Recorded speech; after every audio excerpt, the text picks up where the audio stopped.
Bom, galera, tá entrando no ar a nossa primeira edição aí desta terça-feira, como sempre, com muitas informações para você, torcedor. Então já chega, ó, deixando o dedo no like no começo do vídeo, que me ajuda bastante. Tá chegando pela primeira vez? Já se inscreve, ativa aí o sininho das notificações e segue o perfil oficial do canal lá no Instagram. Tem meme, tem notícia, tem inclusive informação que vai primeiro ao ar lá no Instagram do que aqui pro canal, tá bom? Tem os cortes do nosso podcast, tá bem completinho a nossa página lá no Instagram. Dá essa moral pra gente. Olha, eu gravei o último vídeo ontem, assim que eu terminei a gravação do Futebolaço Podcast.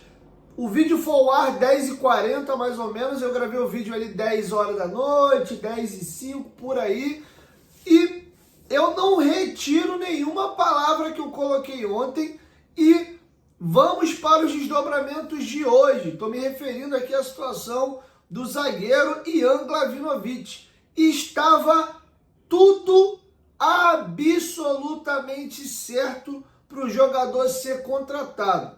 Vasco e News Old Boys fecharam todos os trâmites, valor do passe fixado, percentual do passe fixado, valor do empréstimo, era só troca de documento e dava tempo. E alguém não tá falando a verdade nessa história, tá? E me chama muito a atenção a postura e o posicionamento do News Old Boys, que visivelmente queria negociar o jogador com o Vasco. E temos duas narrativas e duas versões aqui. O Vasco alega que não recebeu a documentação necessária com tempo hábil para poder finalizar a negociação com o zagueiro argentino. Já o News Old Boys alega que o Vasco é que faltou com algumas documentações e por isso não deu tempo de entregar a documentação em tempo, tá?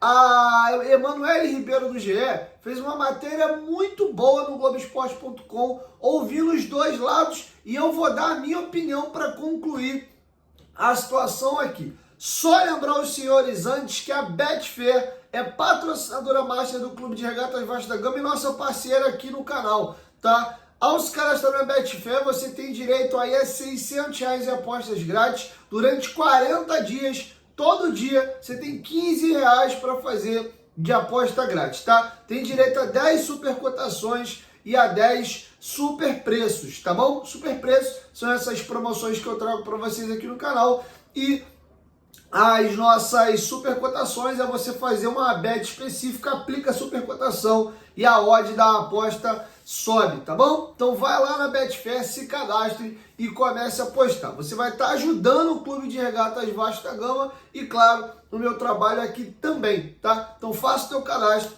aposte lá. Vou trazer para vocês amanhã duas bets pagando muito para o Verrete ser artilheiro do Campeonato Brasileiro e para o Vasco classificar para a Libertadores. Mas isso é um papo para amanhã. Já aguça a tua curiosidade, dá uma olhadinha nessas bets aí na Betfair, beleza? Betfair, parceira do canal Futebolaço. Farei questão de reagir à matéria do GE, porque tem muito detalhe aqui, e eu vou emitir as minhas opiniões aqui, mas eu não queria tirar e nem pôr uma vírgula da matéria. A matéria diz o seguinte: News diz que Vasco não enviou o contrato por Glavinovic e se defende. Não houve demora. O Vasco só recebeu com o contrato completo depois da meia-noite, horário no qual não poderia mais inscrever o atleta. Vamos aqui ao corpo da matéria. O News Old Boys divulgou um comunicado à imprensa argentina, afirmando que o Vasco optou por não realizar a negociação de empréstimo de Ian Glavinovic, zagueiro de 22 anos. O clube argentino se defendeu ao dizer que não houve demora no envio das documentações e enfatizou que a contratação não aconteceu porque o Vasco não enviou o tal do contrato de gastos antes do prazo. A janela de transferências para o Brasil fechou antes que o clube desse entrada na sua inscrição. Eu vou ler para vocês aqui o comunicado oficial do News e já antes faço o meu primeiro comentário. Para o News Old Boys fazer um comunicado a imprensa argentina explicando por que o negócio não aconteceu, é sinal de que eles queriam muito que o negócio fosse feito, viam como um baita do negócio e até talvez para dar uma satisfação pro torcedor do Newell's que via numa boa aí essa negociação do Jan Klavinovic, o clube botando uma grana para dentro de um jogador que nem é titular, tá bom? Então, me chamou muito essa atenção. Negociações são feitas a todo momento. Eu não vejo aí o Vasco por um negócio que melou, fazendo um comunicado. Olha, o negócio melou porque o fulano não fez isso, não fez aquilo, não mandou o documento, ou as partes não chegaram a um acordo. Tá estranha a história. Parece que o Newell's quis marcar território e dizer, ó, tava tudo certo, hein? Foi culpa minha não, os caras que roeram a corda lá. Vamos aqui ao comunicado do Newell's Old Boys à imprensa. Foram avançadas as negociações para a transferência do jogador para o Vasco da Gama por um empréstimo de $250 mil com opção de compra de $2,5 milhões por 80% da transferência. Cara, o Vasco ia pagar agora aí uma quantia considerável. Se você soma aí o empréstimo mais a quantia da compra, a gente está falando de um zagueiro aí custando $2,75 milhões no final, tá? Fora aí salário, né, comissionamento que deve ter rolado para algum empresário. Só para vocês terem uma ideia, o dólar hoje está batendo mais ou menos em 5,50. Esse zagueiro ia custar na casa de R$15 milhões passado o período do empréstimo se o Vasco quisesse comprar o jogador. R$15 milhões de um jogador que em 3 temporadas ele é reserva e tem ao todo 29 jogos como profissional. Eu não vi esse negócio como um bom negócio não, tá? E o Vasco precisa de jogador para chegar e jogar. Ele não vai jogando nem no Newell's Old Boys, vai chegar aqui tomar a camisa do Maicon e do Léo para jogar ao lado do João Vitor? Para apostar, eu aposto na base. Vamos seguir aqui. Ainda na nota do Newell's. Em seguida, o clube brasileiro optou por não utilizar o empréstimo, ao não enviar o contrato de despesas antes das 11h59 de ontem, horário de encerramento do TMS no Brasil. Não houve atraso imputável ao Newell's Old Boys, mas pelo contrário, o Newell's defendeu os seus interesses enquanto aguardava o correspondente acordo de despesas. E aqui o Newell's encerra e dizendo ali, ó, que estava defendendo os seus interesses aguardando o contrato, ou seja, eles queriam muito fazer o negócio.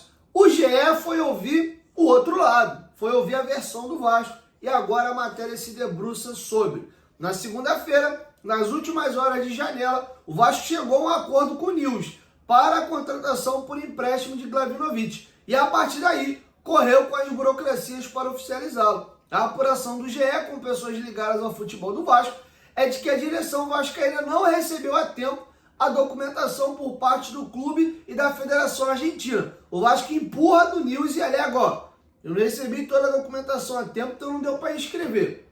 A reportagem apurou, com pessoas ligadas ao Vasco, que o clube enviou as minutas do contrato por volta das 18 horas da noite. O Newell's respondeu pedindo algumas mudanças, que a diretoria carioca aceitou. Depois, os argentinos pediram para mudar o acordo de pagamentos. O Vasco aceitou mais uma vez, mas o Newell's mandou o contrato no fim da noite, sem a assinatura do jogador. O Vasco alega que durante o negócio estar fechado, eles foram pedindo algumas modificações, o Vasco foi aceitando, e aí no final eles mandam o documento faltando a assinatura do jogador. Sem a assinatura do jogador, não dava para dar entrada aí na CBF. Então, tem uma guerra de narrativas imposta aqui, um empurrando a batata quente pro colo do outro. Após a meia-noite, horário limite da janela, o clube argentino mandou o documento completo, mas não era mais possível fazer o registro no sistema. Os dirigentes vascaínos aguardaram o envio dos documentos até 11h59 de segunda-feira. O Vasco, portanto, encerrou a janela aí, que eles vão falar do encerramento da janela. Eu posso pausar aqui a matéria já. Cara, tem caroço nesse angu. Lembrando que fechou a janela de transferências, ou seja, jogador do clube A indo para o clube B. Isso no Brasil fechou, mas ainda está aberto as inscrições de jogadores até a próxima segunda-feira, dia 9 de setembro. Ou seja, qualquer jogador livre no mercado, sem contrato, pode ser contratado. O Payet, por exemplo, foi contratado no ano passado, fora da janela. Mesmíssimo caso agora. Era um jogador livre, sem contrato, e pôde ser inscrito depois, assim como o Rossi. Foram as duas contratações que o Vasco fez, livre de mercado, tá? Mas não pode jogador, por exemplo, hoje, ele ainda tá, sei lá, ele ainda é jogador do São Paulo, tô dando um exemplo idiota aqui. Um jogador que jogou 3 jogos no São Paulo, não bateu a meta de jogos aqui. Ele rescinde e vem pro Vasco, ele é jogador livre, mas não vale, porque ele rescindiu depois que a janela fechou. Tá? Tem que ser alguém que já estava sem contrato antes do encerramento da janela, tá bom? Tem jogadores aí, inclusive saiu uma lista com vários nomes internacionais, jogadores de grandes clubes europeus. Não vou cair nessa pilha aí não, porque eu não acho que esses nomes venham ao Brasil nesse momento e não vai ter cacife para brigar por esse tipo de jogador. O meu feeling, e eu já falei isso algumas vezes aqui no canal, eu costumo acertar, é de que pintou alguma outra situação e o Vasco olhou, opa, segura aí, mete o migué, empurra com a barriga, deixa passar, não contrata. Ó, a gente achou uma oportunidade melhor aqui. Tem um cara livre aqui e tal, mais maduro, mais rodado, mais certeza de que ele vai ajudar. Isso aqui não é informação, tá?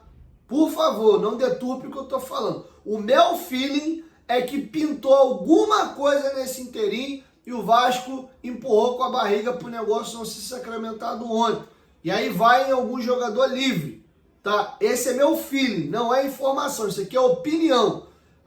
Quem trabalha com isso no dia a dia, pra mim tá com cara disso, porque tá muito estranho. Tava tudo certo, as partes chegaram em acordo, o Nils vem fazer nota, tipo, dando a satisfação aí que, pô, não foi eu não e tal. Muito na pinta de que eles queriam demais fazer um negócio com o Vasco e, de repente, aí fica esse migué. O Nils empurra pro Vasco, o Vasco empurra pro Nils. Pra mim, pintou outro jogador aí no radar e o Vasco empurrou com a barriga pra perder o prazo e ir nesse outro atleta, tá bom? Vamos aguardar até segunda-feira. Dá para inscrever jogadores, tá bom? Voltando no vídeo anterior, falei para vocês da negociação em definitivo entre o Julião e o Santa Clara de Portugal. O jogador rescindiu o contrato com o Vasco até fevereiro e se transferiu em definitivo para o Santa Clara. O jogador fez uma postagem se despedindo do Vasco. Vamos aqui à nota do Matheus Julião. 9 anos de Vasco, 9 anos entregando tudo de mim por esta camiseta. 9 anos de muitas coisas que abri mão para poder respeitá-lo. E foi uma honra. Mas chegou a hora de dizer até logo. O Vasco da Gama foi o clube que me criou, me formou e me entregou um homem para o mundo. Pude fazer minha estreia no profissional com o caldeirão lotado. E com certeza foi mais do que um sonho realizado. Saio daqui com muito mais sonhos na mente, mas sabendo que fiz tudo que podia enquanto estive aqui. Julião, boa sorte, moleque. Eu sempre fico feliz de ver os jogadores que são cria da base do Vasco falando do Vasco com respeito e com carinho. Ele fala aí de um até logo, ou seja, se o Vasco se interessar, dependendo do desenvolvimento de carreira dele, ele se coloca à disposição de voltar e fala com muito carinho do Vasco e ressaltando que o Vasco formou como homem e o Vasco prepara para seguir sua carreira, tá bom? Desejo boa sorte ao menino, que ele seja bem sucedido e, claro, ele indo bem, o Vasco tem direito aí, por ser clube formador, ao mecanismo de solidariedade. Então, eventuais futuras transações envolvendo quantias por aquisição, o Vasco ainda recebe mais uma graninha aí pelo nosso Matheus Julião, tá bom? Bom, galera, para finalizar, por último e não menos importante, tá? Lembrar vocês aí sobre até essa situação financeira complicada do Vasco, o CEO antigo do Vasco, o Lúcio Barbosa, vendeu 2 mandos de campo para poder receber uma grana aí, para poder conseguir pagar algumas contas. Um desses jogos foi vendido para Brasília, e o outro muito provavelmente deve ser no Espírito Santo, tá? Então a partida entre Vasco da Gama e Palmeiras será em Brasília, tá bom? Essa notícia saiu até alguns dias, mas eu não tinha dado essa informação aqui no canal. Tem muita gente que só se informa por aqui, então estou fazendo questão de registrar, mesmo aí uns 2, 3 dias depois da notícia de fato ter pipocado, tá bom? Então nós teremos na quarta-feira que vem Vasco e Atlético Paranaense na Arena da Baixada pela Copa do Brasil. Domingo, Vasco e Flamengo no Maracanã. E aí no meio da semana teremos aí Vasco da Gama e Palmeiras lá em Brasília. No meio não, deixa eu ver aqui, é no outro domingo, dia 22, Vasco e Palmeiras em Brasília no Mané Garrincha, tá bom? O jogo aí em Espírito Santo, em Cariacica, não tem data ainda, não sabemos qual é o jogo. Não é o jogo atrasado com o Cuiabá, e esse jogo tá marcado para São Januário, tá bom? Então é isso, 1, 2, 3, futebolaço, tamo junto família, e logo mais eu volto com a segunda e a última edição, tá bom, galera? Não consegui gravar vídeo hoje mais cedo, tive resolvendo algumas outras questões de ordem pessoal, só consegui vir gravar para vocês agora, tá bom? Então é isso, tá? Então a informação, tanto a que eu dei ontem, tá confirmado, houve uma grande reviravolta de ontem para hoje, e tô explicando para vocês o que aconteceu, e junto com as informações, trouxe para vocês aqui a minha opinião também. Quero te ouvir, tu tá na minha linha? Tu acha que eu tô com feeling apurado, é isso mesmo, ou eu tô viajando na maionese aí, e não tem nada de outra negociação aí não? Alguém aí comeu mosca e se enrolou e ficam empurrando a culpa pro outro aí. Deixa aqui embaixo nos comentários, beleza? 1, 2, 3, futebolaço, tamo junto família, e no fim da noite aí eu chego com a segunda e a última edição. Tamo junto!